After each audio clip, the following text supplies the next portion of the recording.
Stop with the horrible noises. Hi, welcome to Fight It Ashore, analyze and solve PR kerfuffles from MMA World and Beyond.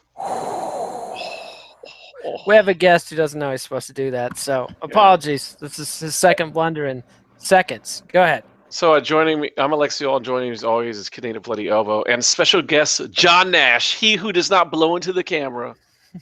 I do not blow. That is true. Well, let's start off with you, John. Oh, shit. There's a lot of pressure right away. You're a WME-IMG. UFC fighter Al Iaquinta celebrated his victory over Diego Sanchez by tweeting, quote, "Hey, UFC, go fuck yourself," end quote. He clarified his statement on MMA Hour, quote, "The whole bonus thing is just ridiculous. The fact they're giving out $50,000 bonuses, it's like their little way to control everybody," end quote. What's your best PR reply to his reaction? Well, first off, if I'm William Morris, first thing I'm doing, I'm calling a young guy in Hollywood named John Nash and buying some of his scripts. That's the first thing I do. I got a few sitting around William Morris, you know. That's the first thing. Second thing is, I'm not doing too much about it, to tell you the truth. I mean, this is the new UFC, new William Morris. I don't think they give a shit that the fans don't like them. This isn't Zuffa building up goodwill. Well, Zuffa was burning their goodwill. I mean, at the end, but before that, they cemented this cult following. People loved them. True. They could with murder. They were the original Trump. They could shoot someone they could shoot a fighter in the middle of the octagon, and the fans would still cheer for him. It did seem to be that way for a very long time. I think the new thing is. I think ride it out. First of all, if he gets popularity and attention, that only just helps William Morris. They need money. Let's see where it runs. I mean, shit. Johnny Paycheck, became a big hit. So what? He's singing David Allan Coe songs, fighting the man. Iaquinta could be that guy. People are going to be missing Eugene so much. You're making noises with the microphone. You're plugging yourself. And then you're spouting this nonsense and babble. I mean, come on. Nonsense. I thought I was hired to bring in the nonsense and babble to replace Well, it's Eugene. true. It's true. We need it. Specifically told that. But you've also been told no Nazi references. So that's... Oh, shit. I'll blow that in a sec. But I can do communist references because... Oh, yes. There you go. Establish your brand. That's my brand. So Al Iaquinta, in other words, is going to be like this... in the mold of like a Diaz brother, anti-hero, kind of like fuck authority kind of guy. You see, they should ride that. Yeah, ride with it. Put him against bigger name fighters. If he falls on his face and loses to those guys, you got rid of a troublemaker. If he does well, guess what? You have a new hero of the proletariat out there fighting for the masses. Sticking to the man.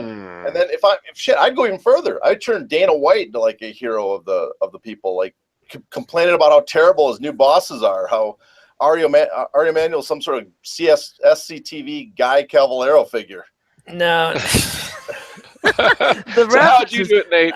The Johnny Paycheck reference, circa 1975, and the SCT reference. But yeah, that's our demo. Ancient. Yeah. Justified. I think John's exactly right. That's why I've been razzing him so much, because I think he nailed the question. Yeah, WME doesn't give a fuck. I mean, they're ice cold. They'll just ignore him. And, if fans care, hey, great. We'll make some money off it. If fans don't care, run along, little doggy. The bit about Dana White, though, did you see Dana White today coming out and claiming that somebody had offered him $5 billion and the Fertittas had turned down $500 million because they really believed in the WME vision? I mean, if you believe that, by all means, keep doing the bath salts you're doing. That's like, announcing you're running for the common man while coming down your gold elevator.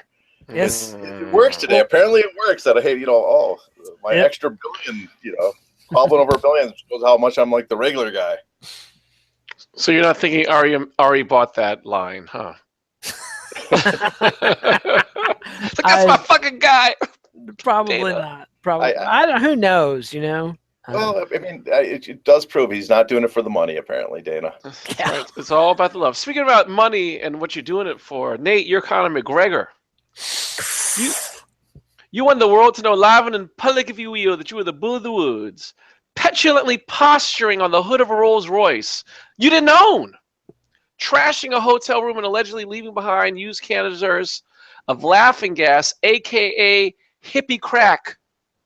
With legal action under consideration from both the hotel and car owner, how do you handle these kerfuffles while keeping your sack intact, Mac? You just roll on down the road and keep on doing stupid nonsense. As long as you don't get hurt and can't fight Mayweather when the time comes, it doesn't matter what you do, because Conor is so close to his fuck you money, he can taste it.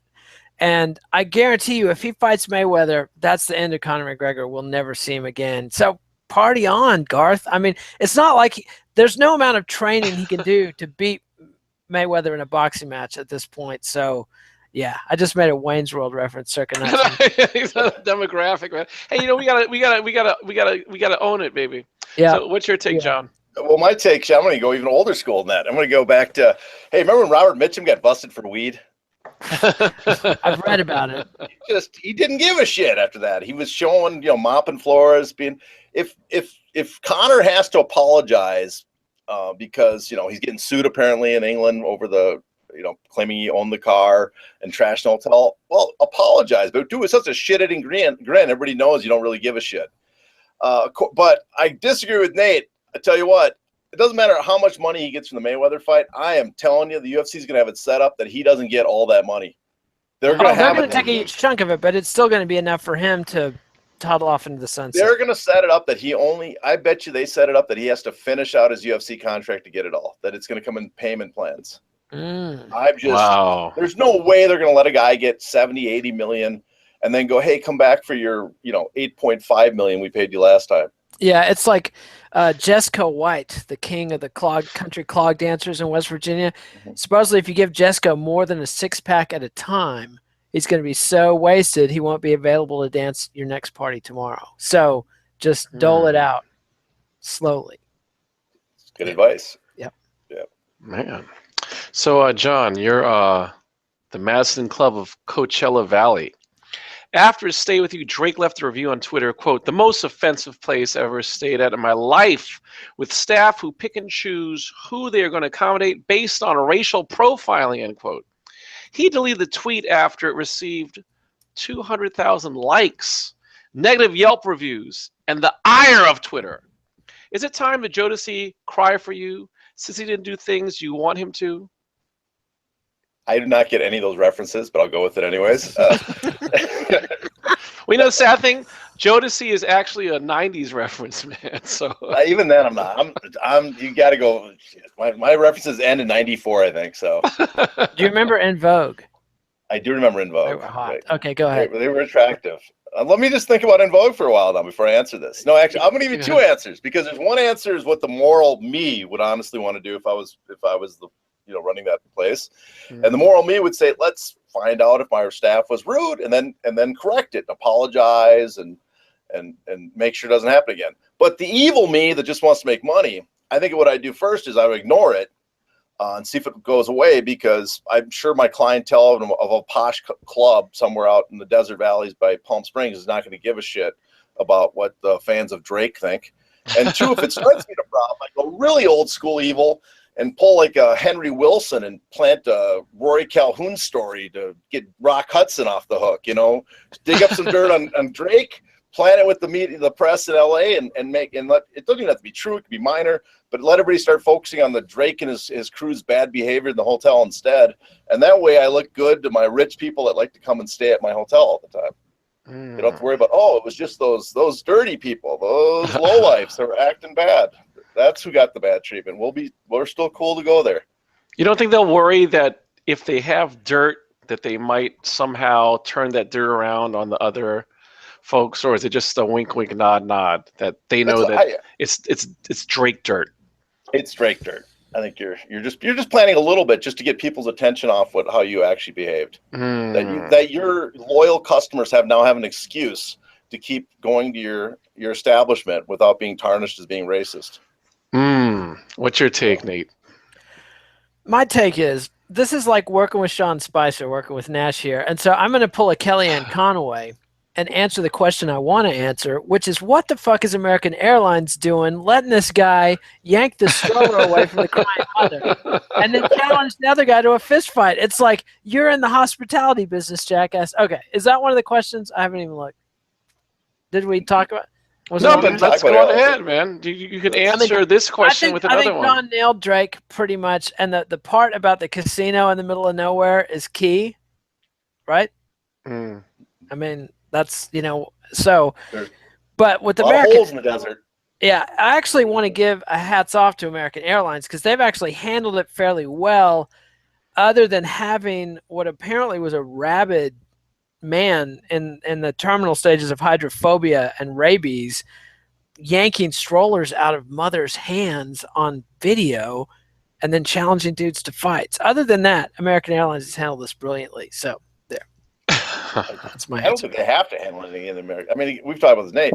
Airlines are monopoly. They Yeah, did the right thing, but they don't give a shit even then. You can be the better monopoly. Like all they have to do, it's like the story about, that you tell your kid when you go camping the first time. It's like, uh-oh, I hear a bear. I better put my sneakers on. They're like, you're not going to outrun a bear, Dad. And it's like, I just have to outrun you, kid. So like, they just have to be less awful than United. That's all they have to do. They've met that threshold. And I say, I love our monopoly overlords. But it is weird when you're dealing with United and these airlines that you want to avoid, because we had a situation where we're looking to get a flight out, and United was the only one. And I think, okay, if we want to pay more money and travel in an airport that's an hour away just to avoid United, we can do that. But at the end of the day, The free market, baby. And what can you do? Exactly. Yeah, you can bend over and take it. That's. Yeah, I get it. I'm never flying Delta again. Oh wait, that's the only route to Minneapolis when I go home. Otherwise, I can fly Spirit. They're once a week, middle of the night flight. Are there no stagecoaches? No Pony Express? I might have to, but the good thing about Spirit though, when they let you throw yourself off. So. So, Nate, you're Hillary Clinton. I am Hillary Clinton. The new tell-all book Shattered Inside Hillary's Doomed 2016 Campaign claims that you were the, quote, core problem, end quote, of your campaign. Does your reputation demand a reply? And if so, why? Yeah, I mean, I'm so biased on this, I shouldn't even answer. Because Hillary just needs desperately to go away. And I mean, just let's never hear of this again. But the book is remarkable because they simultaneously blame Hillary for everything and then blame the staff for everything. So it's kind of like one of these books where the whole premise is self-contradictory and falls apart. But if you hate Hillary and you hate Democratic political professionals like I do, this is fucking gold, man. These idiots were so wrong-headed and so much in a circular firing squad. And I mean, it's not like we didn't already read their emails and see what dumbasses they are to begin with. But this book is gold. I think that they should be more worried about the Vanity Fair article about Chelsea Clinton that eviscerated Chelsea and just was – the headline was something like, whatever it is that Chelsea Clinton is up to, she needs to just stop it now. And like – unloaded on Chelsea. I mean, and it's like compared to Jeb Bush, like proposed a political dynasty degeneracy by generations and saying like you had H.W. Bush, then you had George W. Bush, then you had Jeb, ! And you don't want to be, you had Bill Clinton, then you had Hillary Clinton, and now you've got Chelsea Clinton. So like that, I think that's the more pressing issue for the Clintons. Do they really want to have a dynasty, and how much? And yeah, there's no, go ahead, John. But for Hillary though, I mean, I'll ask John in a second, but like just to get you back on the track of Hillary though.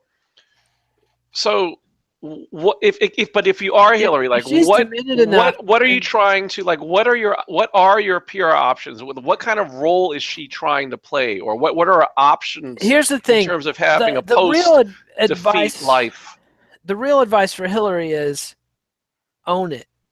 Do a buck stops here moment. It worked great for Janet Reno, and she didn't have to do anything except I take full responsibility. If Hillary would just come out and say, I personally take full responsibility for my failure to win the election and beat Donald Trump, then she could go back to her passive-aggressive, blaming everybody else, scheming to run in 2020 even though nobody on earth wants her to. That would be the advice. But as we know from this book, Hillary makes no decisions without consulting a committee of like 8 people, mostly women who've been around her for decades. And they have these vicious internecine Byzantine political rivalries going on and can't make a clear decision on anything. So, and they also all pamper and cater to her. So there's no chance of her owning this or taking responsibility. So she continues to be in a sort of self-defeating. She's like in the Phantom Zone. Man, what's your take, John? Well, first I think they're hoping she's the Drew Barrymore of the family. That they're going to get rebirthed out of that. Is she going to have like some sexy times and drug fun? We can only hope. That would actually, they would win points with me if that was the case. It'd seem more human, I would think. But anyways, I kind of disagree with Nate on a couple. Well, one thing, the book is fascinating, Shattered, because and it's actually unfair, I think, to some of I think people's analysis of some of the members of her staff is wrong, because if you read the book, like Mook, who comes across as a mook half the time, he gets a lot of blame for not sending her to Michigan and Wisconsin. But if you also read it, every time she showed up and was in the news in Michigan, Wisconsin, her poll numbers would go down. So what is he supposed to do? He goes, let's put the person that they can't stand in Wisconsin and Michigan? That is a very good point. And it's like moral leper for president, like it's a hard sell. I mean, the truth is, for Hillary, I would play the long game. And there's a couple things I do. One, I would disappear. Because odds are Trump's presidency is so bad, it's going to make her look good in hindsight. That she's still losing to him by even bigger. She's now losing. She's still losing to him. Well, in the polls, there's a new poll that came out last week that showed Trump would keep all his voters, and Hillary drops like 15% of hers. It's common, though, and after the losing candidate to lose more voters because people don't want to say they voted for the loser. So I'm not reading too much of that. I think you got to wait a year or two and see what happens there. Hold off, wait for Trump. The other thing I would do is reestablish your images. Actually, don't get involved in politics anymore, and don't let Chelsea ever run. Seriously, behind the scenes, work on real charities, and then a couple of years down the line, let people find out about these without doing a huge press conference. Basically pull a Jimmy Carter and let people think, oh, you guys are great, noble people doing this. The other thing, I would throw a curve, and I would contact Bernie Sanders, Hillary, and say, listen, this is ridiculous that the sides are fighting. Let's find some common progressive middle ground where we all can meet, and I'll join you on that. Like at the hot tub with Bill and Bernie's wife? That might work. I don't know what type of negotiation. You know more about DC than I do, so apparently that's how it works. I just think that would be utterly hilarious. I think everybody would be horrified except Bill. Put that on the air. I bet you. And of course, Bill probably doesn't let Hillary anywhere near any of his hot tubs. So, yeah. Well, I'd still be slapping Bill in the back of the head for helping him. A big reason she lost is Bill and NAFTA. I mean, she got all the blame for his decisions 20 years ago. Well, you were married to him. She supported him the whole way. She stood by her man. She did. That's commitment. That's what she should have ran at. Look, at my husband do these horrible things, and I'm still standing by him. That's how committed I am to something when I say it. That's wonderful. That's the selling point.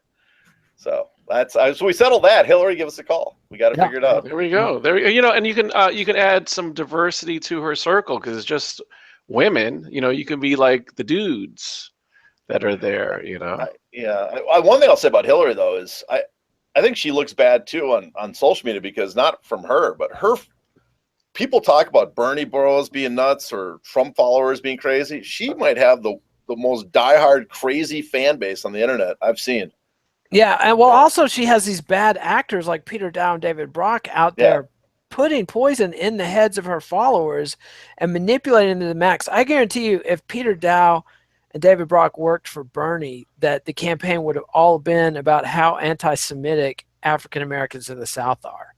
And they would have just demonized everybody who voted against Bernie in Alabama and everything, just completely burn them to the ground in every possible way. No pun intended. Yeah. I mean, it's not surprising when you look at one way to play. When you look at all the people on Twitter that are really active on the Democratic establishment, the Dana Hools, the Peter Dows, the Sally Albrights, all these people who actually work as management for campaigns or they actually do stuff on campaigns. They're the most diehard against the progressive agenda. because Right. they do not want that money being cut off. It's so apparent, but then they just throw raw meat to the Hillary fans. It's crazy. It's funny because when you did the progressive in quotes, I won't forget that there's a guy who isn't as high up in the food chain in the Democratic Party who, like, when Bernie Sanders, I think last week, said he wasn't a Democrat, it's like, oh, this so-called progressive Bernie. Yeah. And then people like lambasted. It was like, oh yeah, free colleges, healthcare. Yeah, this sounds pretty progressive to me. What the fuck are you talking about? I just do that because I don't think any of the labels make sense anymore. They've been co-opted by so many people that I don't think. I mean, like, people go nuts for Bernie as like a socialist and stuff, and I'm like, to me, that's old school Democrat. He's really old school Democrat. He's rehashed Franklin Roosevelt politics, Truman politics. Yes, it's the same shit we were, in the 1950s and 60s talking about. And that's ultimately why it's hard to get that excited about Bernie, because that shit already didn't work before Reaganism didn't work. Oh, so it worked great, man. That stuff did until work. It didn't, and then it stopped working. Well, it did work because as Michael Kolecki pointed out, it wasn't going to work because politicians were going to screw it up, and then the neoliberals took over. But up until the 1970s, it poverty went down. Once the U.S. peaked in oil production, it seized up like a heart attack, and that was that. But this isn't the show. Back to the questions. Oh, shit, sorry. Wrong show. Oh, come on now. So it brings us to our teachable moment. John, you're a college campus that received a pro-Trump demonstration permit request. In wake of the Berkeley riots, what measures are you taking to prevent free speech from erupting into violence? Yeah, okay. I would slap the shit out of my students. That'd be the first thing to get them. First I'd increase security. I'd invite the ACLU to come in and kind of explain to people how the principles of free speech work in the United States. I would advocate protests. Can you ban, I don't know, I've been to college campus a long time. Can you ban non-students from the campus grounds? I believe at some campuses you can. I think you should be able to do that. I would try to arrange whatever controversial speech to be somewhere on campus grounds that you can ban non-students from showing up, then limit the number. That way you don't get these these asshole black bloc guys that come in looking for fights, and on one side who want to be the Roter Frankenverbund. What is that called? Yeah, Roter Frankenverbund doing their LARP from. Oh, I have to do the Nazi quote then as they fight. Nazi reference. That's what they really are. These two groups of guys playing LARPs. On one side, you have the alt-right guys all dressed up playing fantasy Nazi, and on the other side, they're playing fantasy, anti-fascist Street Fighter from 1932 Berlin. Except with like a mohawk.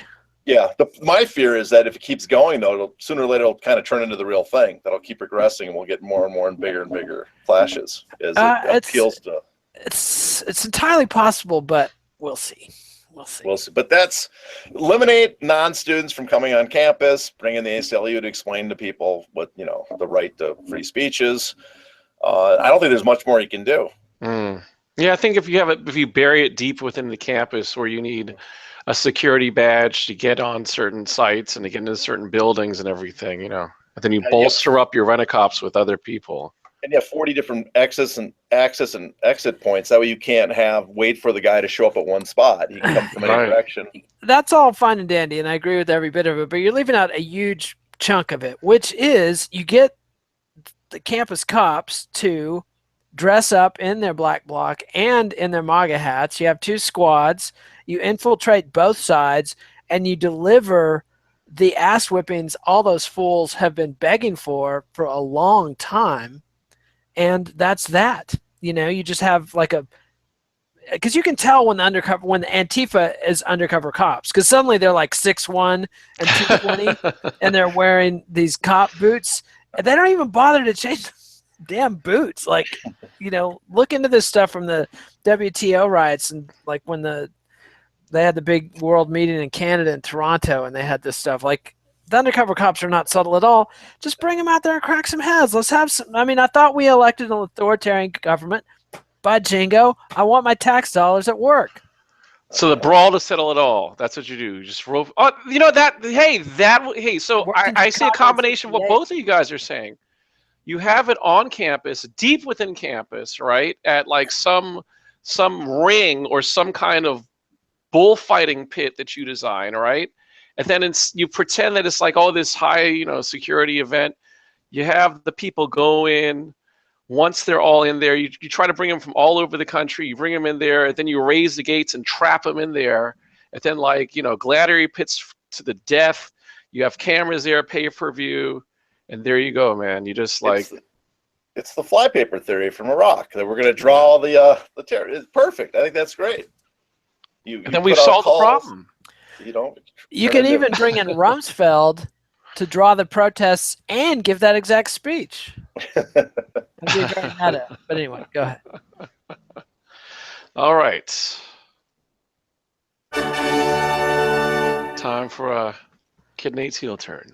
Well, I got a question. We're not going to let Nash have a special feature because he hasn't earned it. So he can't patch. But mine is too easy. Barack Obama takes $400,000 to give a speech on Wall Street. Like, on the one hand, it's like, thank you for being just openly a scumbag and letting us know who you are and not even pretending anymore. But on the other hand, this is just completely unconscionable. Like, literally thousands of people's lives were ruined by Obama's actions to protect the banks instead of the homeowners when the banks were caught red-handed engaging in the biggest fraud in world history. And just, you know, and that's ruin. People commit suicide, marriages are broken up, careers are ruined, kids' lives are ruined because they're homeless during high school and everything else. And now he's off just rolling in the gravy. Just, it's like, oh, it's not a bribe if I wait till my term is over and then I start cashing in.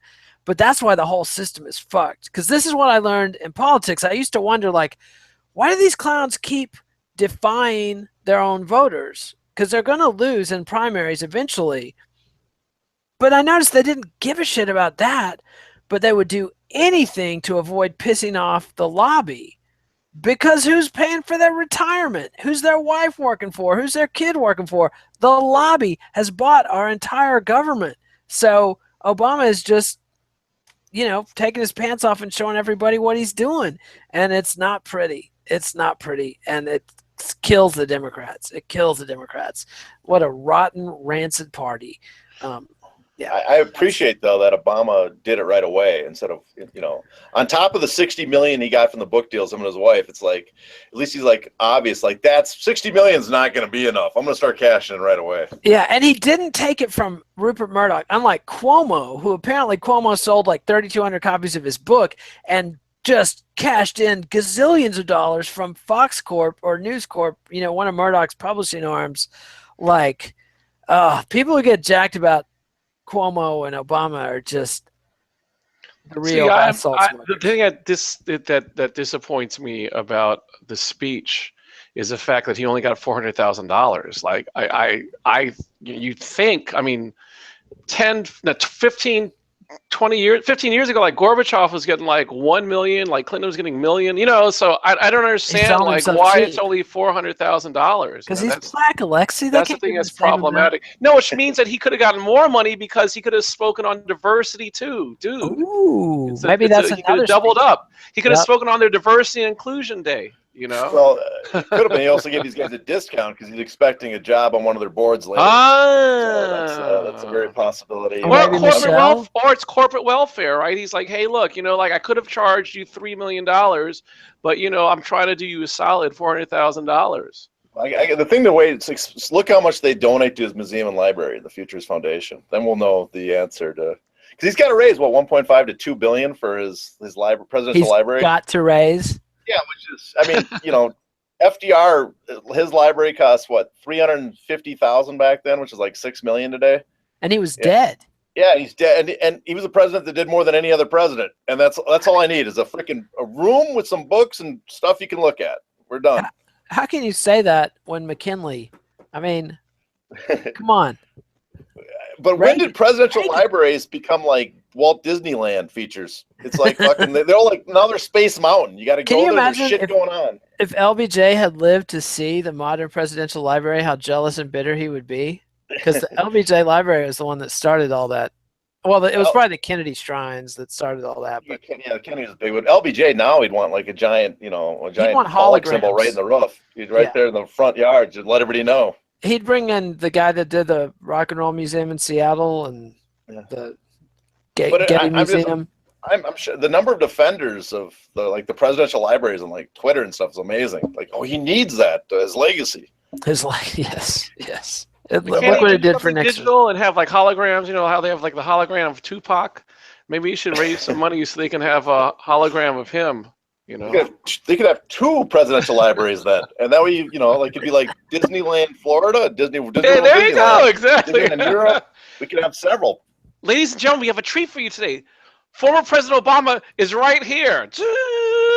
Then it's like the hologram. He's like, did you guys see the French election when Mélenchon did that? Pulled off the